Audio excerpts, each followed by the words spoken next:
तो हम लोग आज घर वापसी के बारे में आगे की बात करें।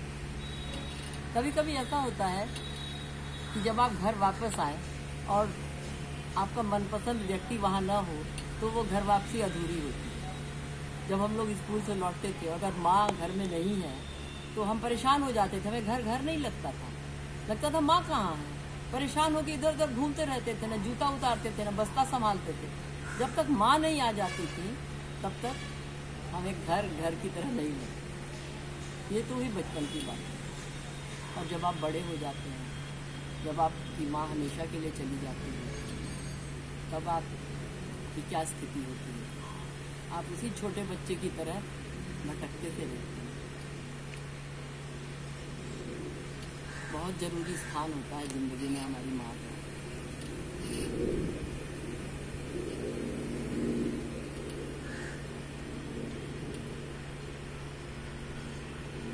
माँ होती क्या है? बच्चों का पूरा संसार। आशापूर्णा देवी के उपन्यास त्रयी में प्रथम प्रतिश्रुति, स्वर्णलता और बकुल कथा में प्रथम प्रतिश्रुति की नायिका जब माँ के देहांत के बाद घर आती है तो वो देखती है उस भरे पूरे घर में उसके बचपन को एक डिबिया में सहेजने वाली तो उसकी माँ थी।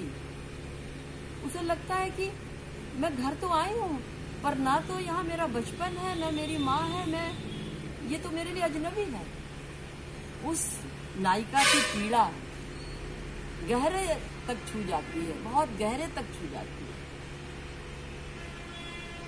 उसकी माँ उससे ज्यादा बातें नहीं करती थी, मगर उनकी खामोश उपस्थिति ही उसे उस पूरे बचपन के संसार को हरा भरा रखे रहती थी। और माँ के जाने के बाद उसे सब कुछ बेमानी, झूठा लग रहा है। और यही भावना मुझे लगता है हर एक के मन में आती है जब भी वो अपनी माँ को खो देता है।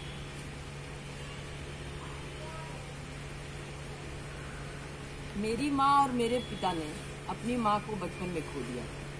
न मैंने अपनी नानी को देखा, न माँ दादी को देखा, क्योंकि जब मेरी माँ 7-8 साल की थी और मेरे पिता जब 10 साल के थे तभी उन दोनों की माताओं का देहांत हो चुका। लेकिन इसके बावजूद इतनी ममता और इतना वात्सल्य था उन लोगों के मन में। बिना उस वात्सल्य को अनुभव किए उन्होंने उस वात्सल्य की सृष्टि अपने मन में कर ली थी। मुझे लगता है ईश्वर हमें वो सब कुछ दे देता है। जिस जीवन जो हमारे जीवन से खो जाता है वो कहीं और तरीके से ईश्वर उसकी भरपाई कर देता है। वो कहते हैं ना, ईश्वर एक दरवाजा खोलता है, एक दरवाजा बंद करता है तो 2 दरवाजे खोलता है। हमारे सहारनपुर में एक बहुत अच्छे शिक्षक थे, योगेश छिब्बर। वो कहा करते थे, अगर आस्था है तो बंद द्वार में रास्ता है। हम लोग घर वापसी की बातें करते हैं, तो हम जब सहारनपुर वापस आए तो यहाँ पर आमों ने मेरा जितना स्वागत किया तो मुझे लगा कि हाँ सचमुच में हम घर वापस आ गए। यहाँ के मालदा और यहाँ के डिंगरा जो चूसने वाला आम होता है, इतना प्यारा आम, इतना बढ़िया आम, जिसको खाने के लिए हम लोग तरस गए थे महानगर में। आमों के ऊपर मैंने बच्चों की भी एक कविता लिख डाली थी।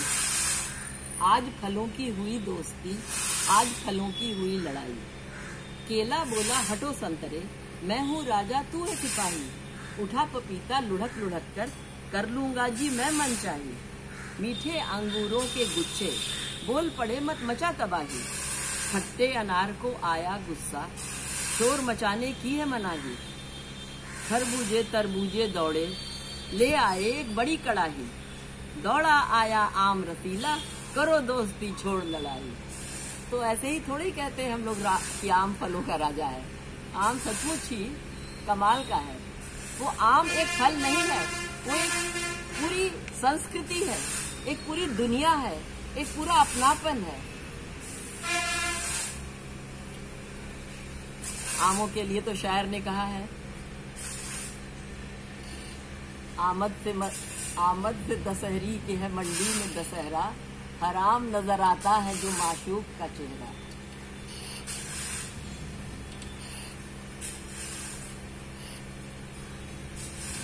जो आम में है वो कहाँ शीरी, लबे में रस, रेशे में है वो शेष की दाढ़ी से मुकद्दस। कुछ लोग जो आमों का मजा पाए हुए हैं, बौराने के पहले ही वो बौराए हुए हैं। आम के ऊपर शायर ने इतनी लंबी चौड़ी पूरा कसीदा काढ़ा है कि पढ़ करके आनंद आ जाता है।